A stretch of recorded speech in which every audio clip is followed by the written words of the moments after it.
Class 11th UP board या NCERT board का supplementary reader का अगला चैप्टर है the summer of the beautiful white horse.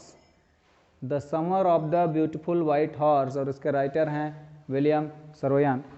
ये थोड़ा सा लंबा इसका टाइटल है, the summer of the beautiful white horse. Title से इतना समझ में आ रहा है कि समर यानी गर्मी का महीना। मैंने कई अपने क्लासेस में बताया कि जब गर्मी की बात आए और इंग्लिश लिटरेचर में गर्मी की बात आए तो बहुत अच्छा मौसम मानो, क्योंकि जैसा मौसम यहाँ दिसंबर में रहता है, नवंबर में, उतना ही सुंदर मौसम वहाँ गर्मी में रहता है।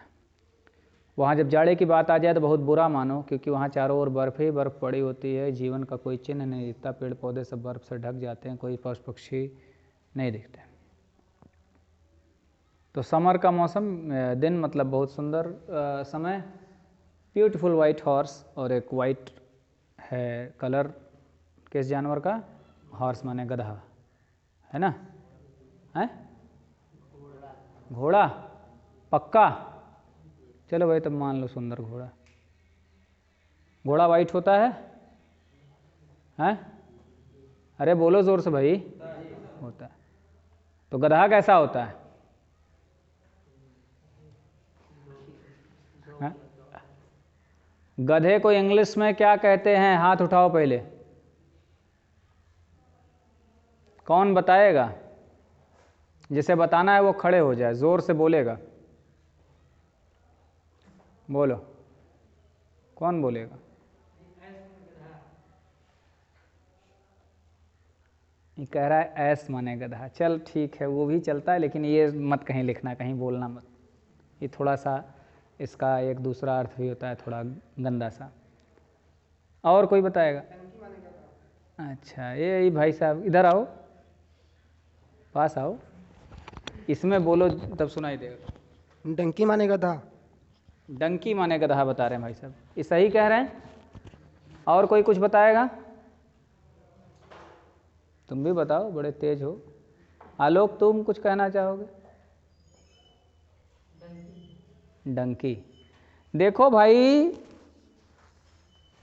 गधे को डंकी कहने वाले ये साबित करते हैं कि वो भी लोग उसी की प्रजाति के हैं। उसका नाम है डोंकी। क्या नाम है? डोंकी। ठीक है, तो अब किसी गधे को क्या बोलोगे? Donkey, not dunkey. अगर तुमने गधे को डंकी बोला तो गधा ये समझ जाएगा कि ये भी यही है, इसको इंग्लिश नहीं। किसी का नाम हो यार, उसका गलत कैसे नाम लोगे? तुम्हारा नाम क्या है? उदय। अब इनका नाम उदय है, इनको कह दो खुदय, अच्छा लगेगा? नहीं लगेगा, है कि नहीं? तो बेटा जो वर्ड है, प्रोनाउंसिएशन पे ध्यान देना। देखो तुम लोग इतने बड़े हो गए हो, 11-12 में पहुँचे, लेकिन इस चीज़ को नहीं जानते थे। बताया ना, फ्री में देखो बांट देता हूँ ज्ञान ऐसे बीच बीच में। ठीक है, अब पाठ के बारे में आते हैं। ये जो चैप्टर है, जनजाति समझते हो तुम लोग कि नहीं समझते? जनजातियाँ वो जातियाँ होती हैं जो जंगलों में, मतलब समाज से, शहर से दूर रहती हैं। हमारे यहाँ जैसे मुसहर, कोल, भील, ये सब जनजातियाँ हैं। ऐसी जनजाति परिवार की, उनका एक परिवार होता है, एक अपनी मतलब पूरी बड़ी फैमिली होती है, क्लास। ये परिवार नहीं मम्मी पापा, ये मतलब पूरा उनका समाज को हम परिवार कह रहे हैं। तो ऐसे ही वहाँ पे आर्मेनियन परिवार था, आर्मेनियन परिवार। और ये जो जनजाति थी, ये अपनी ऑनेस्टी के लिए, ऑनेस्टी समझते हो ना? सत्यनिष्ठा, सच्चाई, सत्य के प्रति जो निष्ठ रहे, जो झूठ ना बोले, चोरी ना करे, ठीक है? तो ये ऑनेस्टी के लिए वो बड़े फेमस थे। और इसमें, इस चैप्टर में 2 बच्चों की बात आएगी, दोनों कज़न हैं। कज़न समझते हो? चचेरे, ममेरे, फुफेरे, भाई या बहन। तो ये दोनों कज़न है, एक का नाम मुराद है, एक का नाम आरम। आरम छोटा है 9 साल का, मुराद लगभग 13-14 साल का बच्चा है। तो ऑनेस्टी और ट्रस्ट के लिए, विश्वास के लिए, इन पे विश्वसनीय ये लोग रहे। ये बड़े प्रसिद्ध थे और बहुत ही पुअर, ट्राइब्स पुअर ही होते हैं, उनके पास कुछ वैसे होता नहीं, बड़ा बंगला गाड़ी ये सब, जंगलों में रहना, फिर वहाँ से मूव आउट कर देना। तो ये घुमंतु जाती थी, ये कई जगह घूमते भी रहते हैं। हमारे भी देश में कई ऐसे ट्राइब्स हैं। तो उनकी कहानी है। और इन दोनों बच्चों के पूरे मतलब जो ख़ानदान का या जनजाति का जो इतिहास रहा है वो ऑनेस्टी और ट्रस्ट पे बड़े प्रसिद्ध रहे। और इन दोनों बच्चों की बड़ी इच्छा होती थी कि हम घुड़सवारी करें। घोड़ा इतना सस्ता जानवर तो है नहीं, मुर्गी उर्गी भाई आदमी सस्ते में, घोड़ा तो भाई महंगा जानवर। इसमें घटना ये घटती है कि जो मुराद है, जो बड़ा वाला है, ये एक घोड़ा चुरा लेता है। यही जो ब्यूटीफुल वाइट हॉर्स है, ये चुरा लेता है एक आदमी का घोड़ा। अब सोचो कि एक ऐसा परिवार, एक ऐसी जनजाति जिसकी परंपरा ही ट्रस्ट और ऑनेस्टी की रही हो, उसके परिवार का कोई व्यक्ति घोड़ा चुरा ले और चुरा के लंबे समय तक उसको छिपाए रहता है एक जगह, एक गुप्त जगह, उजड़ा हुआ सा फार्म हाउस टाइप का रहता है वहाँ। और भोर में सूर्योदय के पहले चोरी चोरी इसकी घुड़सवारी करता है। तो कई दिन बीतने के बाद आरम को भी ये घुड़सवारी का मौका देता है। आरम भी घुड़सवारी करता है। और इसमें कई लोगों का कैरेक्टर आएगा। इसमें एक अंकल हैं, उसके काफ़ी सनकी टाइप के। हर परिवार में ऐसे लोग होते हैं सनकी, वो किसी बात पे चिल्लाते हैं, चुप रहो मत बोलो, किसी को बोलने नहीं देते। मुराद भी थोड़ा सनकी टाइप का लड़का है, बड़ा वाला, वो भी उसी टाइप का डींग हाँकता है। जैसे 13-14 साल के बच्चे होते हैं, ऐसा तुम लोग हो, डींग हाँकने लगते हो तुम लोग भी, होता है टीनेज में, सामान्य सी बात है। तो ये इसका बैकग्राउंड। अंत में क्या होता है ये मैं नहीं बताऊंगा, चैप्टर पढ़ो फिर देखो कि व्यक्ति का चरित्र कैसे बनता बिगड़ता है। अगर कोई अच्छे परिवार का हो, अच्छे संस्कारों वाला हो, वो गलत करता है तो चाह के भी नहीं कर पाता, क्योंकि लोग कहते हैं अरे तुम तो ऐसे परिवार के हो।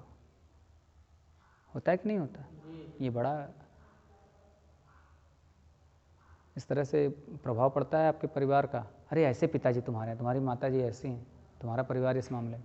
और घटिया परिवार के चोरी करता है, अरे इसका बपो चोर था, इसका बपो आतंकवादी था। It happens.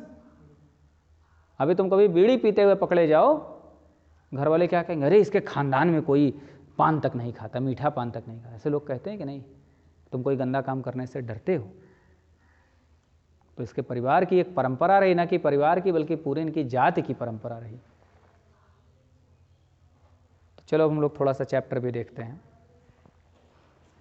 One day back, there in the good old days, when I was 9 and the world was full of every imaginable kind of magnificence and life was still a delightful and mysterious dream, my cousin Murad, who was considered crazy by everybody who knew him except me, came to my house at 4 in the morning and woke me up tapping on the window of my room. अब ये कहानी जो कह रहे हैं ये वही आरम के मुंह से कहानी कहलवा रहे हैं। तो बता रहे हैं कि वन डे, ये बहुत पहले की बात है, गुड ओल्ड डेज यानी अब बड़े हो चुके हैं, वो पुराने अच्छे दिन। व्हेन आई वाज 9, मैं 9 साल का था। And the world was full of every imaginable kind of magnificence. तो 9 साल की उम्र में बच्चे क्या समझते हैं? संसार हर तरह के आनंद से, खुशियों से भरा हुआ संसार।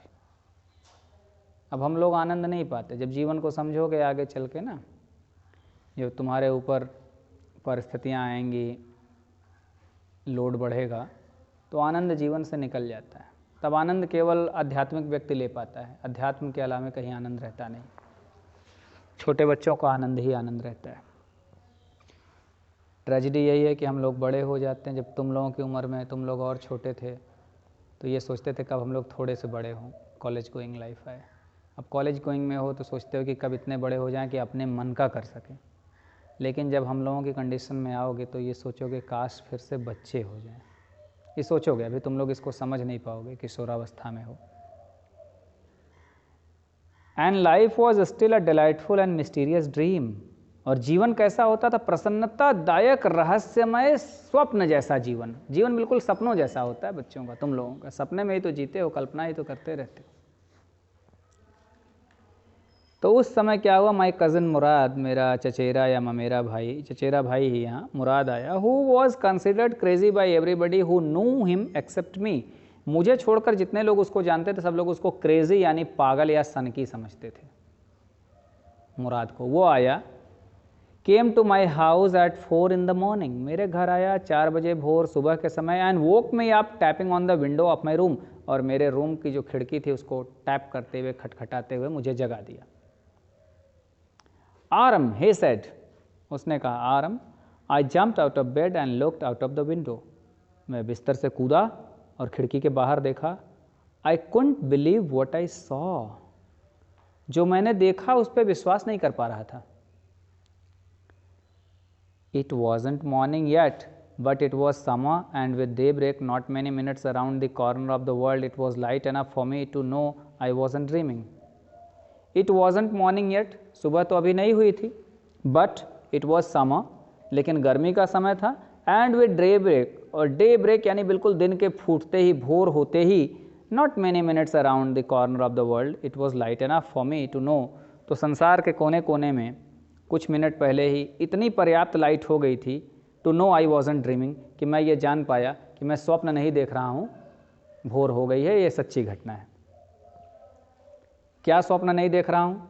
कौन सी घटना? आगे आ रहा है। My cousin Murad was sitting on a beautiful white horse. I stuck my head out of the window and rubbed my eyes. मेरा चचेरा भाई मुराद एक सुंदर श्वेत घोड़े पर बैठा हुआ था। I stuck my head out of the window, और मैं अपना सिर ले जाके खिड़की से बाहर ऐसे निकाला, एंड रब्ड माई आइज़, और अपनी आँखों को मैंने मला। क्यों मला? कंफर्म करने के लिए कि जो मैं देख रहा हूँ ये सच्चाई है, कहीं सपना तो नहीं देख रहा। Yes, he said in Armenian, Armenian भाषा में उसने कहा, हाँ, इट्स इज़ अ हॉर्स, ये घोड़ा है। यू आर नॉट ड्रीमिंग, तुम सपना नहीं देख रहे हो। Make it quick if you want to ride, सवारी करनी है तो जल्दी करो। Make it quick if you want to ride, अगर सवारी करनी है तो जल्दी करो। I know my cousin Murad enjoyed being alive more than anybody else who had ever fallen into the world by mistake, but this was more than even I could believe. मैं जानता था कि मेरा जो चचेरा भाई मुराद था, ये जीवन को जीने में इतना एंजॉय करता था जितना कि किसी और के मुकाबले बहुत अधिक।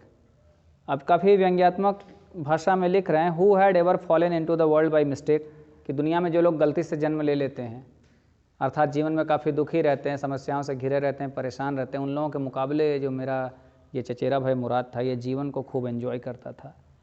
But this was more than even I could believe, लेकिन ये एंजॉय कि घोड़े पे सवार होकर आ गया इतना सुंदर घोड़ा, ये तो भाई मुझको भी विश्वास नहीं हो रहा था। मैं जानता था ये बड़ा आनंद लेता है जीवन में, लेकिन अब कारण दे रहा है, दोनों कारण।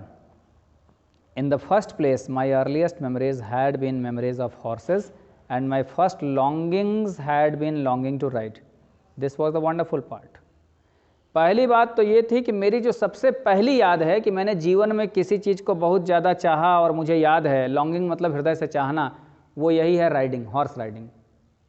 विश्वास क्यों नहीं हो पा रहा था कि वो घोड़ा लेकर आया है? क्योंकि पहली बात तो ये, मैंने बचपन से मुझे जो भी घटना याद है कि मैंने कुछ बहुत ज़्यादा हृदय से चाहा, तो पहली बात तो ये कि घुड़सवारी को चाहा। This was the wonderful part, ये सबसे आश्चर्यचकित कर देने वाला भाग था। In the second place we were poor, और दूसरी बात तो ये थी कि हम बहुत निर्धन थे। This was the part that wouldn't permit me to believe what I saw. We were poor, we had no money, our whole tribe was poverty stricken. Every branch of the Garoghlanian family was living in the most amazing and comical poverty in the world.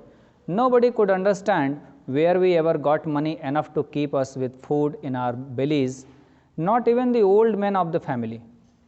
Most important of all, though we were famous for our honesty, we had been famous for our honesty for something like 11 centuries, even when we had been the wealthiest family in what we liked to think was the world. We were proud first, honest next, and after that we believed in right and wrong. None of us would take advantage of anybody in the world, let alone steal. अब देखो, घोड़ा देखकर उसको ढेर सारी शंका हुई writer को, और वो क्वेश्चन उससे पूछता है और बताता है कि भाई पहले बचपन से एक ही शौक़ था घुड़सवारी करना, और आश्चर्य इसलिए हो रहा था कि हम निर्धन थे, घोड़ा मुराद खरीद नहीं सकता था उसका चचेरा भाई। This was the part that wouldn't permit me to believe what I saw, और यही वो हिस्सा था कि मुझे विश्वास नहीं हो रहा था जो मैं देख पा रहा था। वी वर पुअर, हम निर्धन थे। वी हैड नो मनी, हमारे पास कोई पैसे नहीं थे। Our whole tribe was poverty stricken, हमारी पूरी जो जनजाति थी वो पॉवर्टी स्ट्राइकन मतलब बुरी तरह से गरीबी से, निर्धनता से ग्रस्त थी। Every branch of the Garoghlanian family, Garoghlanian family एक ये जाति, एक नस्ल, जैसे हमारे यहाँ सभी लोग कहते हैं ना आर्यों की संतान हैं हम, तो इस तरह ये जातियाँ नहीं जो छोटी मोटी जातियाँ आज तुम लोग आरक्षण लेते हो, इस जातियों की बात नहीं कर रहा है। गारोग्लैनियन फैमिली की कह रहा है कि हर ब्रांच जो छोटे छोटे उसके परिवार निकले, was living in the most amazing and comical poverty in the world, वो संसार के जिस कोने में भी ये परिवार था वो बहुत ही आश्चर्यजनक रूप से और बहुत ही मजाकिया रूप में समझ लो कि बहुत ही निर्धनता में जी रहा था, चाहे जहाँ था इस परिवार, इस ब्रांच के लोग।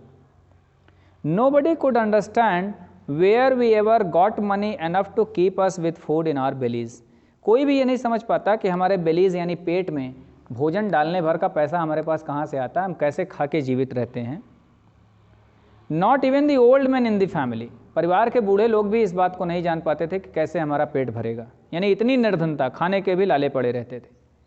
Most important of all though we were famous for our honesty, लेकिन सबसे महत्वपूर्ण बात, इन सबसे भी अधिक महत्वपूर्ण बात ये थी, इतनी निर्धनता के बावजूद we were famous for our honesty, हम अपने ऑनेस्टी के लिए, सत्यनिष्ठा के लिए प्रसिद्ध थे। We had been famous for our honesty for something like 11 centuries, लगभग 11 शताब्दियों का समय बीता था और हम अपनी इस ऑनेस्टी के लिए फेमस थे, यानी 11 शताब्दी पुराना इतिहास, 1100 साल पुराना हमारे परिवार का इतिहास था और तब से हमारे पूरे इस परिवार में, पूरे इस जाति में कोई ऐसा गलत आरोप नहीं लगा, हम प्रसिद्ध थे अपनी ऑनेस्टी के लिए। Even when we had been the wealthiest family in what we like to think was the world, एक समय ऐसा था कि जब पूरे वर्ल्ड में जितने भी प्रजातियां थी, फैमिली का मतलब बता दिया, जो इस पे जो शुरुआत की जातियां चली मनुष्यों की अलग अलग जातियां, तो वो जो चली जब हम लोग बहुत समृद्ध होते थे, वेल्दिएस्ट मतलब सबसे समृद्ध थे, तब भी हम ऑनेस्ट ही थे। We were proud first, honest next, पहले तो हम प्राउड थे, प्राउड मतलब स्वाभिमानी, अपने आप पे गर्व करने वाले लोग थे। पहली बात तो हमें स्वयं पर गर्व था और दूसरी बात थी कि हम ऑनेस्ट थे।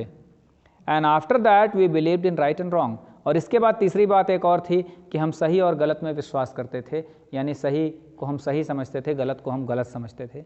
आज के समय देखोगे तो लोग सही गलत में विश्वास नहीं करते, लोग गलत काम कर जाते हैं, लेकिन हम ये विश्वास करते थे।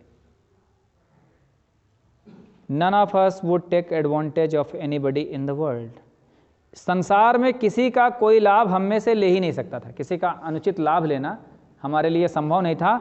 लेट अलोन स्टील, तो चोरी की तो बात ही छोड़ दो, लेट अलोन यानी यहाँ पे छोड़ दो, यानी हम किसी का गलत फायदा नहीं उठा सकते थे, अनुचित लाभ नहीं ले सकते थे, चोरी करने की तो बात बड़ी दूर की है। Consequently, even though I could see the horse so magnificent, even though I could smell it so lovely, even though I could hear it breathing so exciting, I couldn't believe the horse had anything to do with my cousin Murad or with me or with any of the other members of our family, asleep or awake, because I knew my cousin Murad couldn't have bought the horse, and if he couldn't have bought it, he must have stolen it, and I refused to believe he had stolen it.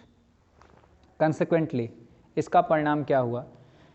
Even though I could see the horse, मैं घोड़े को देख तो पा रहा था, so magnificent, इतना शानदार, इतना अच्छा, even though I could smell it, यहाँ तक कि मैं घोड़े को सूंघ पा रहा था। देखो इतना लगाव घुड़सवारी से था, कह रहा घोड़े की मुझे गंध आ रही थी। सो लवली, इतना प्यारा, even though I could here it breathing, मैं उसकी सांसों को सुन पा रहा था, घोड़ा जिस तरह से सांस ले रहा था मैं वो भी सुन पा रहा था। सो एक्साइटिंग, इतना उत्तेजक था ये घोड़ा। I couldn't believe the horse had anything to do with my cousin Murad, और मैं विश्वास नहीं कर पा रहा था कि इस घोड़े का मेरे कज़िन मुराद से कुछ लेना देना है, या मेरे कज़िन मुराद का ये घोड़ा है, और विद मी, या मेरे साथ इस घोड़े का कोई संबंध हो सकता है, और with any of the other members of our family, और हमारे परिवार के किसी सदस्य का भी ये घोड़ा हो सकता है, किसी के साथ इसका संबंध हो सकता है। अस्लीप और अवेक, चाहे सोए हों या जगे हों, because I knew my cousin Murad couldn't have bought the horse, क्योंकि मैं जानता था कि मेरा ये चचेरा भाई मुराद घोड़े को खरीद नहीं सकता। बॉट, बाई का पास्ट फॉर्म, खरीद नहीं सकता। And if he couldn't have bought it, और अगर उसको जब खरीदा नहीं है, he must have stolen it, तो निश्चित रूप से स्टील, स्टोल, स्टोलन, चुराया है। अगर खरीदा नहीं था तो निश्चित रूप से चुराया था, and I refuse to believe he had stolen it, और मैं ये बात मानने को तैयार नहीं था कि वो चुराया है। समझ पा रहे हो विश्वास क्यों नहीं हो पा रहा था? क्योंकि घोड़ा खरीदने की स्थिति नहीं थी और चुराने की बात पे पूरे परिवार का एक इतिहास रहा था ऑनेस्टी का, तो इस पर भी विश्वास नहीं हो रहा था राइटर को।